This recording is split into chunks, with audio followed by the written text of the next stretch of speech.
నమస్తేనా? నమస్తేనా. నిన్న అనిల్ రావిపూడి గారు ఒక సినిమా టైటిల్ రిలీజ్ చేయడం జరిగింది. జనవరి 12న విడుదల అని. సో, ఎలా అనిపిస్తుర్రు? అంటే గతంలో తను ఎప్పుడు సంక్రాంతికి వస్తూ ఉంటాడు.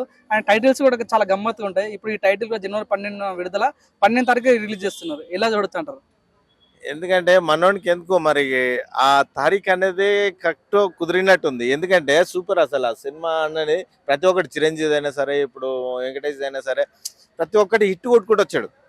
ఇది కూడా హిట్ కొట్టుకునే వస్తాడు. ఎందుకంటే ఆయన కామెడీ, సిచ్యువేషన్, సెంటిమెంట్, ఆయన లెవెల్ వేరు, ఆయన చేసే విధానం వేరు. ఆయన సూపర్ ఏ దానికైనా సూపర్ హిట్ గానే కొట్టుకొస్తుంది సినిమా అనేది. హ్మ్. సో, అంటే ఏం ఎక్స్‌పెక్ట్ చేస్తారన్న ఈ సినిమాలో ఏమి ఉండాలని కోరుకుంటారు మీరు? కామెడీ హ్మ్. కామెడీ ఫుల్ కామెడీ అసలు మామూలుగా ఉండదు. సర్లేరు నీకెవరు, ఒక ఆర్మీ, ఆ విధానం, కామెడీ, ఆ ట్రైన్లో అబ్బా ఇంకా ఇలాంటివి చేసుకొని వస్తాడు కాబట్టి చిరంజీవి అయినా సరే అదొక కామెడీ.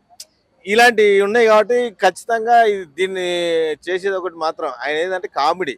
ఆ కామెడీలో ఉన్న డైలాగ్ కానీ చేసే విధానం కానీ తెలంగాణలో కొద్దిగా ఎట్లా మాట్లాడుతారో ఆ విధంగా మాట్లాడుతూ ఉంటాడు.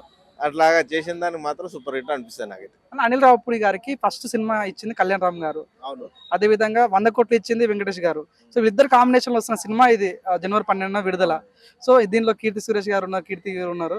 సో, కానీ ఇద్దరు వచ్చిరంటే కళ్యాణ్ రాము, వెంకటేష్ ఇద్దరు వచ్చిరంటే ఇంకా సూపర్ హిట్ అవుతుందని నేను అనుకుంటున్నాను. హ్మ్. ఎందుకంటే ఇంకా అది పేలిపోతుంది, ఒక లెవెల్లోనే ఉంటుంది. ఎందుకంటే పటాష్ ఇది ఉన్నాయి 3 సినిమాలు చేశాడు. హ్మ్.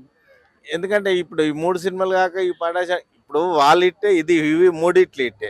హ్మ్. అలాంటిది వాళ్ళు ఇట్ల మీద ఉన్నోళ్ళు ఇప్పుడు ఈ టైంలో కొట్టుకొని వచ్చిరనుకో ఇంకా అది ఇంకా అప్పుడన్నా 300 కోట్లు సంపాదించింది కానీ మొత్తం 1000 కోట్లు సంపాదిస్తాడు ఈసారి. హ్మ్.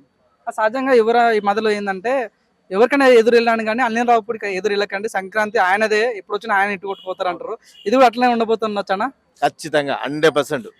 నేను చెప్తున్నాను కదా 1000 కోట్లు వేస్తారు సార్ ఖచ్చితంగా ఈసారి.